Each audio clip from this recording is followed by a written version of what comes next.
ফের রেফারের নির্দেশ দেখানোর পরও অন্য হাসপাতালে ভর্তি নিতে অস্বীকার রোগীদের। এরকম হাজারো রেফারের সমস্যায় প্রতিনিয়ত জর্জরিত হতে হয় রোগীর পরিবারকে। এবারে মালদা মেডিকেল কলেজ হাসপাতালের বিরুদ্ধে উঠল রেফার রোগী ফেরানোর অভিযোগ।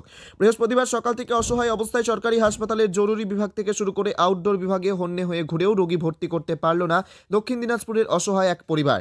অভিযোগ, কোথাও সরাসরি বলে দেওয়া হয় রেফার রোগী ভর্তি নেওয়া হবে না, আবার কোথাও বলা হয় আউটডোরে যান, কিন্তু আউটডোরে গিয়েও দেখা যায় চিকিৎসক নেই বলে ঘুরিয়ে দেওয়া হয়। এই অবস্থায় কনকনে ঠান্ডায় সারা রাত অসুস্থ রোগীকে নিয়ে মালদা মেডিকেল কলেজ হাসপাতালের বাইরে টিনের ছাউনির তলায় পড়ে রইল অসহায় পরিবার। মুখ্যমন্ত্রীর নির্দেশের পরেও রেফার রোগ থেকে এখনো মুক্ত হয়নি সরকারি হাসপাতাল, যার জলজ্যান্ত উদাহরণ মালদা মেডিকেল কলেজ হাসপাতাল। জানা গেছে, দক্ষিণ দিনাজপুর জেলার আটোর এলাকার বাসিন্দা শ্যামল দেবনাথ বুকে ব্যথা নিয়ে বালুরঘাট সরকারি হাসপাতালে ভর্তি ছিলেন। বুকে টিউমার হয়ে যাওয়ায় অপারেশনের প্রয়োজন, তাই সেখান থেকে পরিবারের লোকেরা রেফার করিয়ে মালদা মেডিকেল কলেজ হাসপাতালে নিয়ে আসেন বৃহস্পতিবার। অসুস্থ শ্যামল দেবনাথের জামাই গোপাল মহন্ত অভিযোগ করেন, মালদা মেডিকেল কলেজ হাসপাতালের জরুরি বিভাগে ভর্তির জন্য নিয়ে যাওয়া হয় তার শ্বশুর মশাইকে, কিন্তু সেখান থেকে তাদের কুকুরের মতো তাড়িয়ে দেওয়া হয় বলে অভিযোগ। একবার নয়, এরপর একাধিকবার তিনি জরুরি বিভাগে গেছেন, কিন্তু চিকিৎসকরা থেকে শুরু করে স্বাস্থ্যকর্মীরা তাকে কোনো রকম পাত্তা না দিয়ে তাড়িয়ে দেয় বলে অভিযোগ। আবার কখনো বলা হয় আউটডোরে যেতে।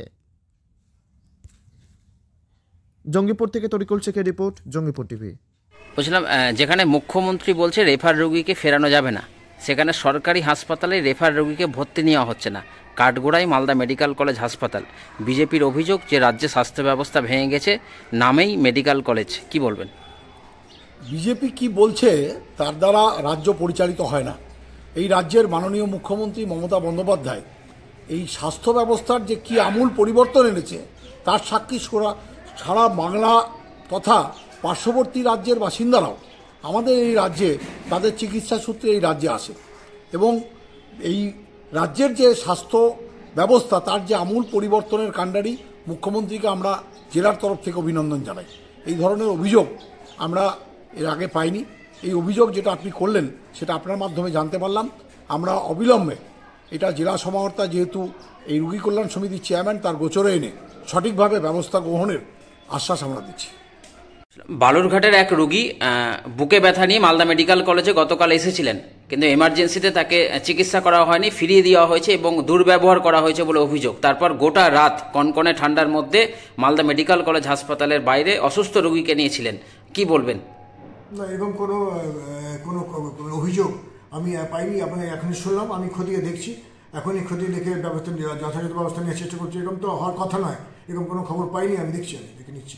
বুঝলাম, রেফার করা যদি রোগী আছে তাহলে কি ভর্তি নেই? আমাদের এখানে পেশেন্ট এলে ভর্তি হবেই।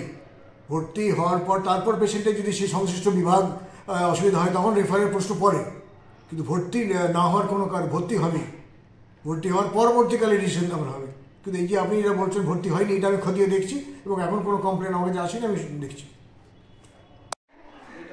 এই তৃণমূলের রাজ্য সরকারের আমলে স্বাস্থ্য ব্যবস্থা একদম সারা রাজ্যে যেমন ভেঙে পড়েছে, মালদাও তেমন ততই হচ্ছে। মালদা মেডিকেল কলেজ হসপিটালে, এটা নামে মেডিকেল কলেজ হসপিটাল, এখানে কোনো পরিষেবা নেই। ডাক্তাররা সপ্তাহে 2 দিনের বেশি থাকে না। একজন ডাক্তার রোগী ভর্তি করলে 2 ঘন্টা পর পর ডাক্তার চেঞ্জ হয়, রোগীর পরিবার হয়রান হয়, রোগীদের চিকিৎসা ভালো করা হয় না। এই অবস্থা মালদা মেডিকেল কলেজ জুড়ে চলছে। এদের অ্যাডমিনিস্ট্রেশনে যারা বসে আছে তারাও কোনো এটাতে ভূক্ষেপ করে না। গতকাল বালুরঘাট থেকে রোগী এসছে, তাকে ভর্তি নিচ্ছে না। এই যে বিরাট অব্যবস্থা, এর ফলে প্রচুর মানুষ অ্যাক্সিডেন্ট কেস হোক, সিরিয়াস বিষয় হোক, অনেকে মেডিকেল কলেজে ভর্তি না হতে পারে বাইরে মারা যাচ্ছে তাদের টেকনিক্যাল ঝামেলার জন্য। এর বিরুদ্ধে আমরা প্রতিবাদ জানাচ্ছি এবং আমরা খুব সত্বর মালদা মেডিকেল কলেজ হসপিটালের বিরুদ্ধে আমরা আন্দোলনের নামব।